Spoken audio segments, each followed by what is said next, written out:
Hi, I'm Jackie Tantillo, and this is Should Have Listened to My Mother. I have the best job in the world, and I have my fans and listeners to thank for that.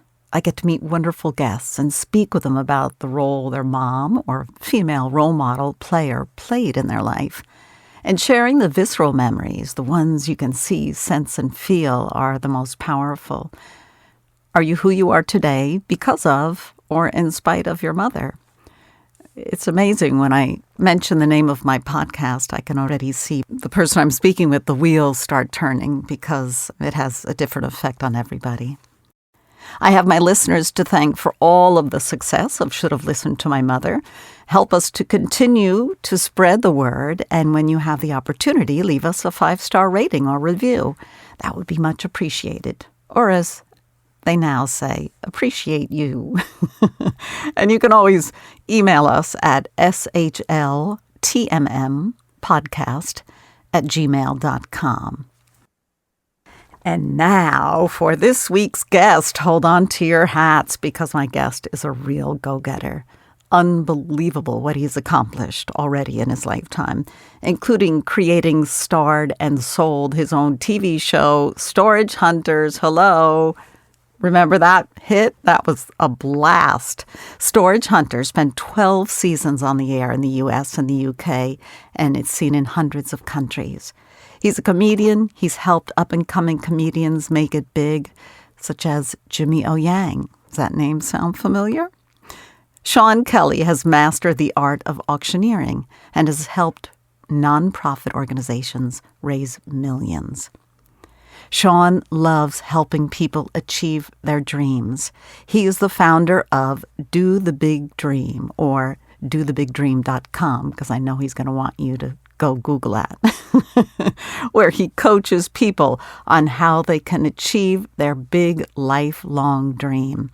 He shares his 15-step formula for achieving any dream and his foundation pillar skills. Sean grew up in Germany for many years. He was abandoned by his parents at 16, moved to Italy at 17. He joined the U.S. Army while living in Italy. He worked for military intelligence and held a top secret clearance. He's fluent in German. That's just right off the beginning. After serving a combat tour in Iraq, Sean returned to the U.S., where he worked in advertising sales and launched several magazines across the U.S., let alone other TV shows that he produced and created as well. And here to tell us more about Do the Big Dream is Sean Kelly. Hey, Jackie, thank you so much for having me on today. I really appreciate it. The stories that you must have, let alone from Storage Hunters taping days, must be endless. I imagine maybe a book in your future. Those characters were absolutely brilliant. They're real live people, and they just had a wonderful, all of them had a wonderful personality. So here you are now, getting ready to help others do the big dream.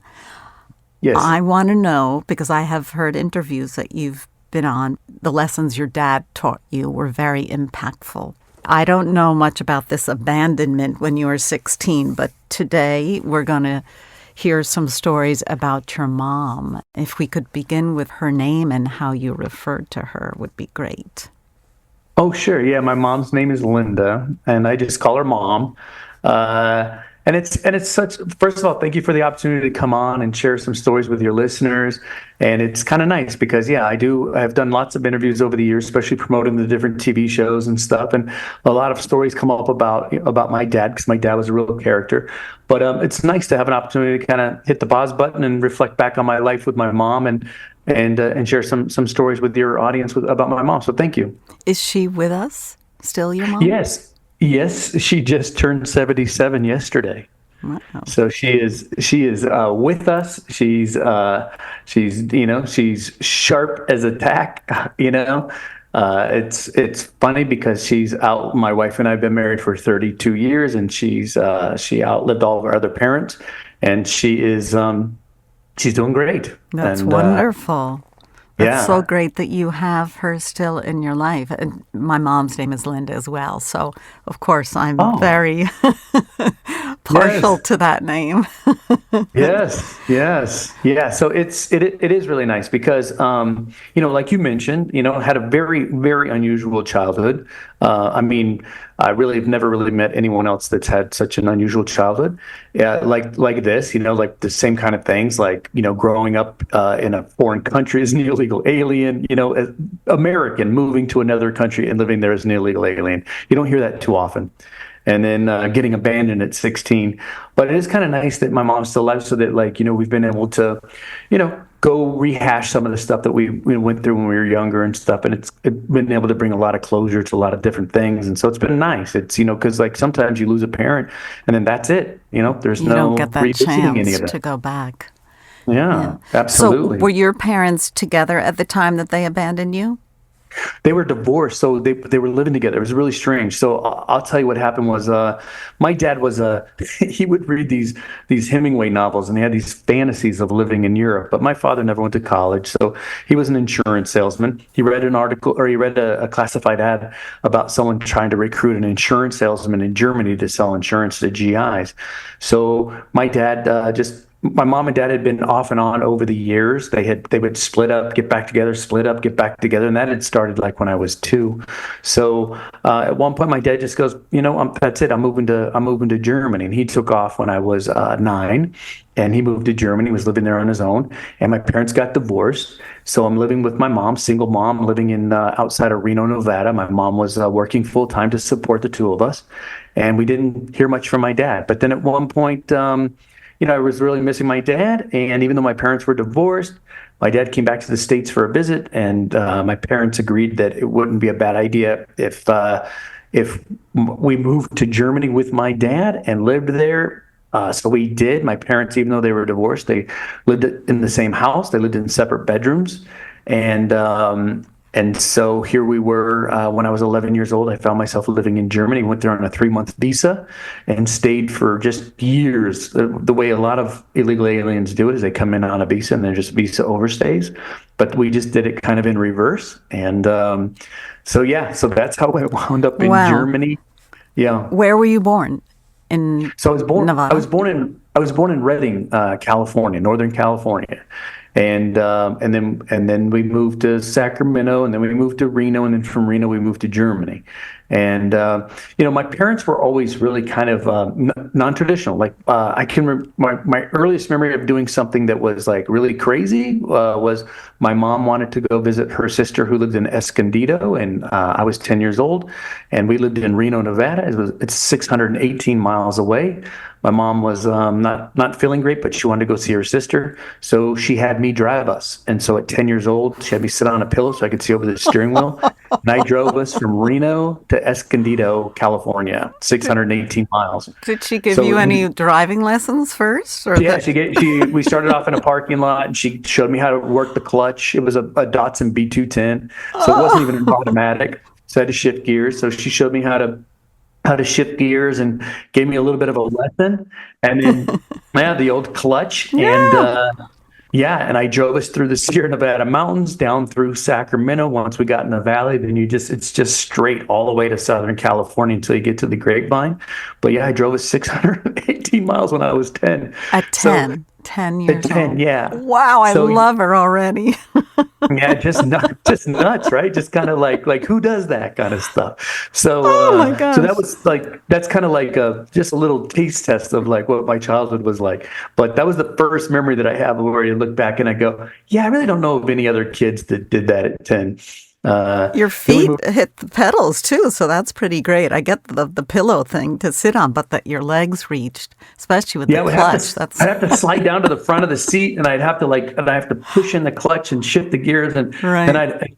once I got us in the like fourth gear, then I have to jump up on the pillow, Right. and keep my foot on the gas. It was So wild. was this like your own version of Thelma and Louise? The windows were down, you were smoking cigarettes, and the music was on, or not No, that? no, Not that. nope, nope. She pretty much slept the whole trip. Oh, And occasionally we would pull over to get a bite to eat or get gas or whatever. And she'd wake up and she'd go, "Oh, okay, I guess you're doing just fine, you know?"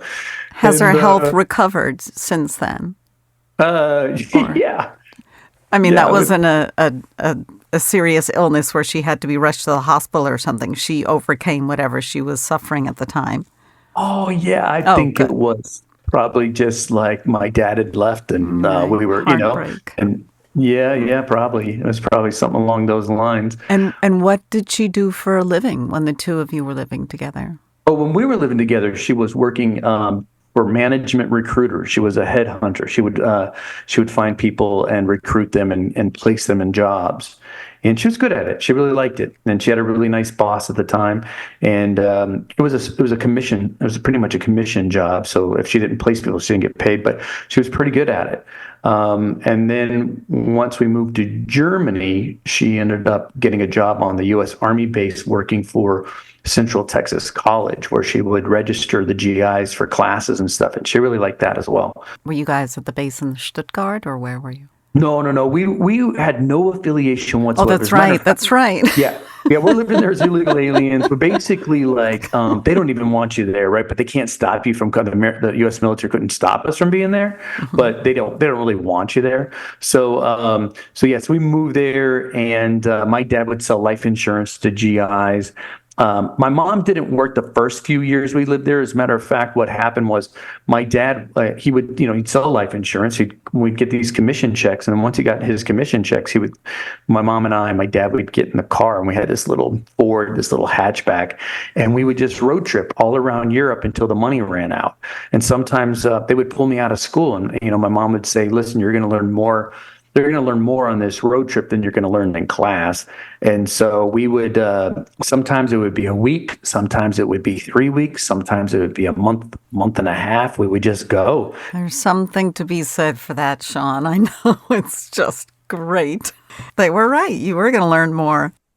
And we went across every country in Europe. I mean, I'm telling you, we drove everywhere, all over Germany, Holland, Belgium, France, Switzerland, Austria, Spain, Italy. I remember going to Czechoslovakia, Hungary, Yugoslavia. I mean, we drove everywhere, and we would just go to museums and castles and cathedrals, and we would go to my parents' loved learning how things were made. So we would go to factories in all those countries and take factory tours and just watch things being made. Everything from porcelain dolls to glass ashtrays to crystal to cars, you name it. We went to just one factory after another, and it was a free thing you could do. So it was like it was entertainment, but you didn't have to pay for it. You didn't have to pay for the museums. You didn't have to pay for the castles. That's an important part of the scouting out your day. Yeah, and making the money last. Sure. Yeah. It's a wonderful attitude. Not only risky or daring, it's really exciting in a way to help your Yeah. child learn. The stability is also important too, but this is really exhilarating. Yeah, it was a lot of fun. Maybe for those me more so than you, because you lived it. No, it was spectacular. And those were my best memories from my childhood were between the ages of 11 and probably 14. So 11, 12, 13, 14, those 4 years, we road tripped every inch of Europe. And it was just the three of us and in the car, or sometimes we would take the train places or whatever.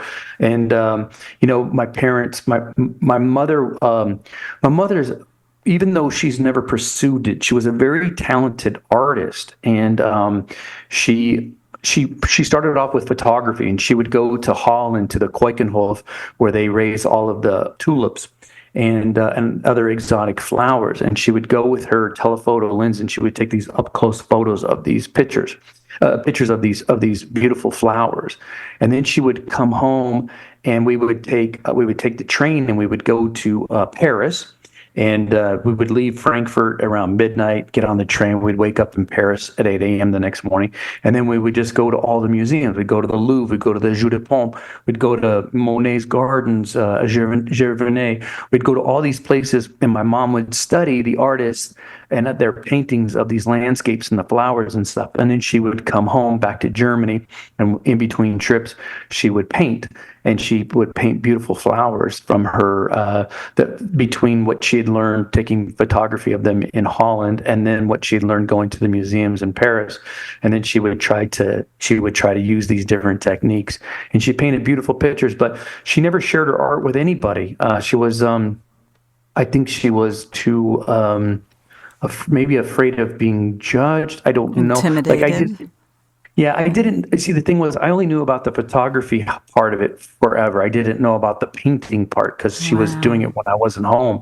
So at one point, after my father left again when I was 15, and we were struggling to pay the bills there in Germany, I went into my mom's room and I opened up her closet and I saw stacks and stacks and stacks of like hundreds of beautiful paintings. So my mom got home. My mom got home from work, and I said, "Hey," I go, "Listen, I think our financial troubles are over." She goes, "What do you mean?" I go, "Well, you have all that beautiful art in your closet." And she's like, "I told you never to go in my closet." And she took all of the art, she put it out in the backyard, she took lighter fluid, and she set it all on fire. No. Well, and she was mad that I had gone in there because she had told me never to go into her closet. Oh my gosh. That's how she expressed herself. Yeah, that was like, I guess it was like, Her there are some people freedom. who create art just for themselves, and then they are maybe too scared to show it to the world, maybe to be judged or whatever. And it's, because I've done a lot of artistic stuff in my life, from creating different things like TV shows and stuff. And when you Sure. put yourself in stand-up comedy, when you put yourself out there to the world, there's going to be a lot of judgment that comes back, and you got to be prepared for that. And a lot of times it's harsh. Does she paint today? Very, very little, but sometimes I have, when I've gone up to visit her, she lives in Northern California. Sometimes when I go to her place, I won't comment on it or make her feel uncomfortable about it, but I'll see different things in there. And I will know that she's the one that created it. She didn't buy it anywhere. That she was the one that painted it. Did she study art in school, or did she go to college? What was she like before she became a mom? Nope, nope. So she married my dad right out of high school. He had just come home from Vietnam, and they met in Northern California. And my father is a few years older than she is. He was a photographer for the newspaper, and she was a senior in high school, and he was probably like, she was 18. She was about to turn 18, and I think he was probably like 20, 22. And so he was at the high school taking photos of the basketball team that put in the newspaper, and he met my mom, and they got to talking. And then after she graduated, they ended up getting married, and they tried having children right out of the gate. My mom had she lost several pregnancies, had several miscarriages. But then an interesting story is her and my dad had gone with this minister, Mario Marullo is his name, and Mario was doing a revival down in Tijuana, Mexico, and my parents were there to kind of help out.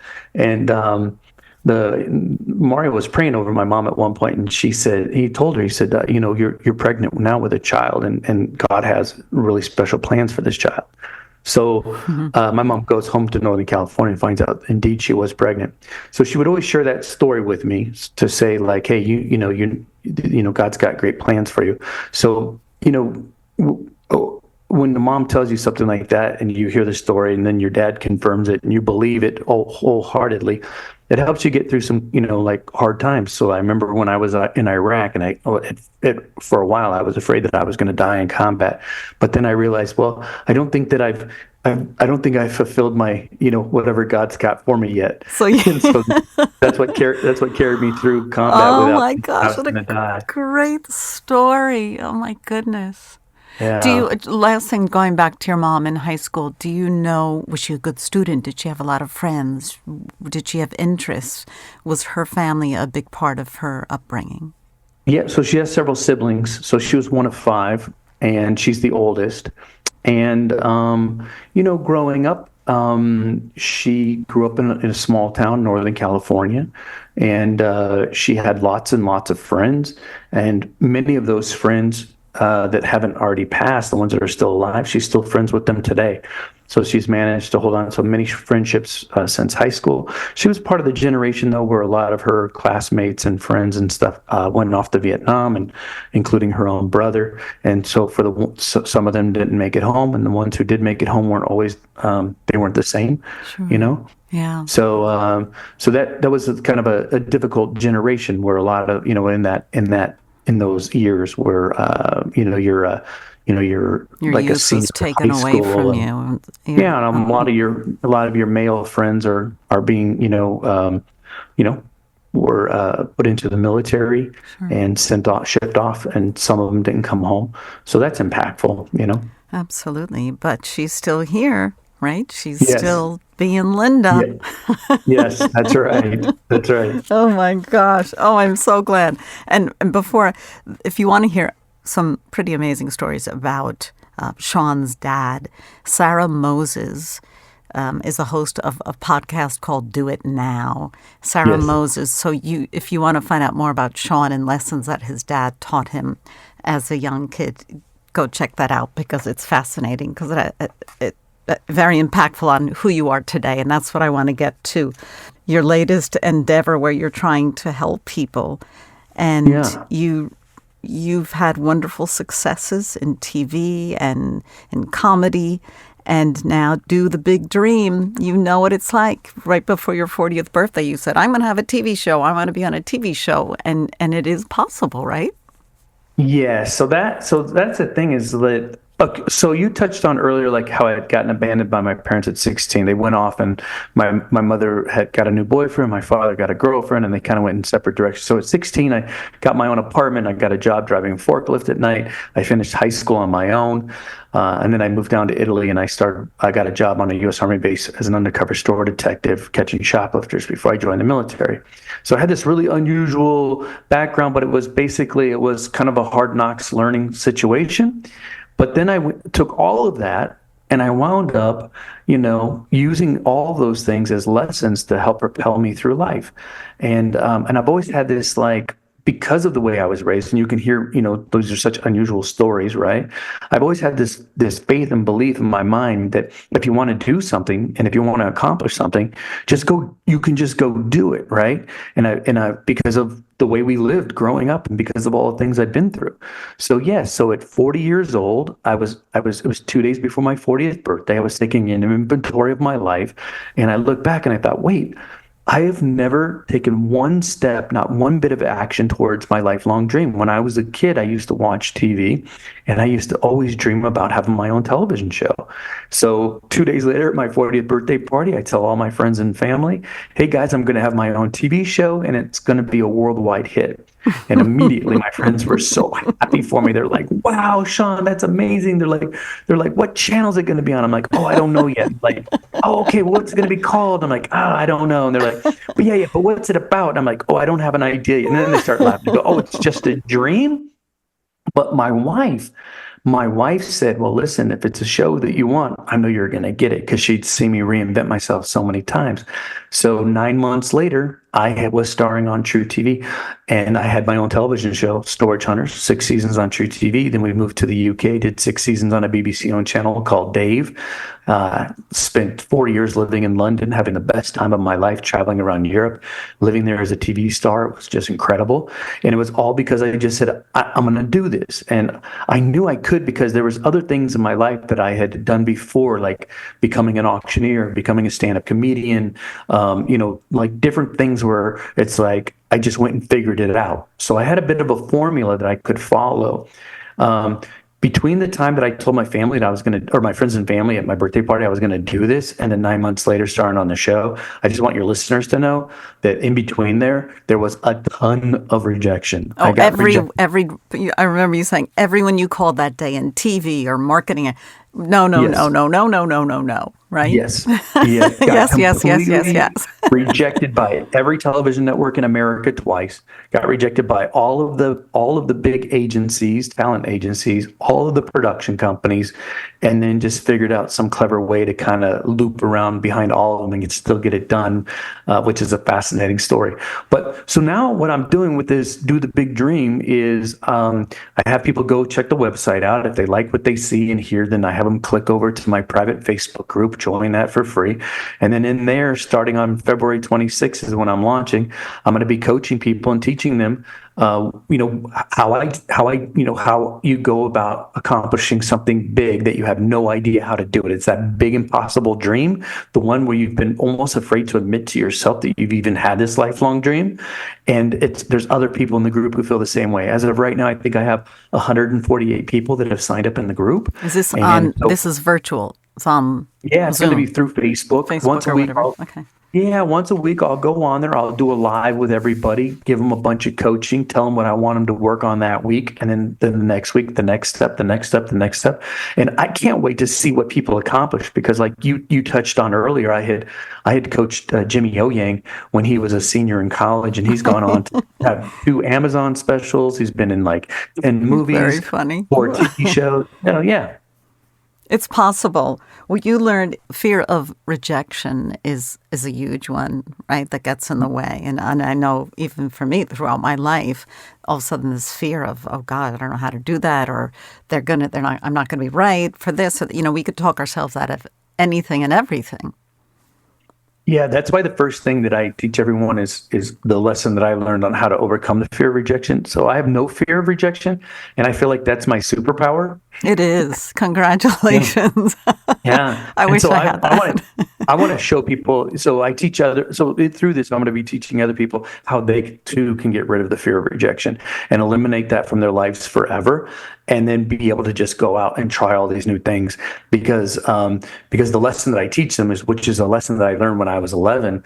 It's extremely powerful. So to think that since I was 11 years old, I had no fear of rejection, it's one of the reasons why I was able to survive and thrive and do all these different things. I think that's the basis of anything and everything in order to be happy in life. And you make it sound so simple, but it's a brilliant lesson. Is this one that your dad taught you?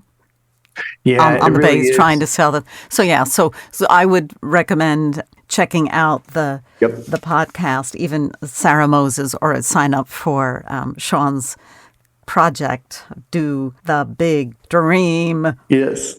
So we just have a couple of minutes left. What else would you like to put out there so my listeners can get more information about your big dream?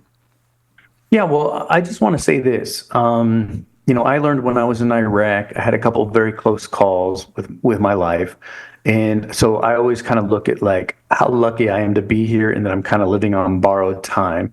And I think what I'd love for your listeners to realize is that you've got one life to live and this is it. And you probably have a gigantic life's purpose and don't let your fear hold you back from going and really living out your life's purpose.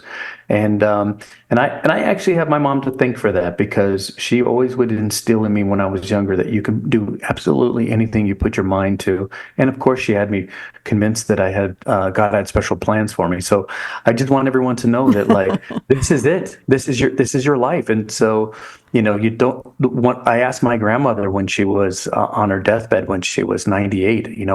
If she had any regrets, and she said yes. She goes, I look back and I wish I'd taken more chances. I wish I had not lived in fear. There were things I wanted to try to do and accomplish, and I wish I had done them. And wow, what a great question to ask. I mean, not everybody would have the guts to ask that, but that's pretty wonderful. Was she a figure in your life, your grandmother? She was incredible. She back when women didn't start their own businesses, she had her own restaurant. She was a big hunter. She belonged to the NRA her whole life, and she would go out all the way up until she was 88. She'd go get a buck, Oh my gosh. She grew up on a farm in North Dakota. Her mom died when she was 2, so she was raised by her older brothers. So she was kind of fearless. So to actually hear when she was on her deathbed to say that she wished that she hadn't been so fearful and done some more things, I was thinking to myself, wow, what else would you have done? Because she seemed so bold, We're going to have you back for another episode to talk about your grandmother.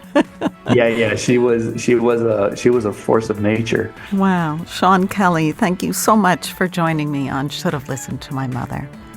My pleasure. Thank you for having me, Jackie. And please say hi to your mom. I will. We'll be back next week with another episode of Should Have Listened to My Mother.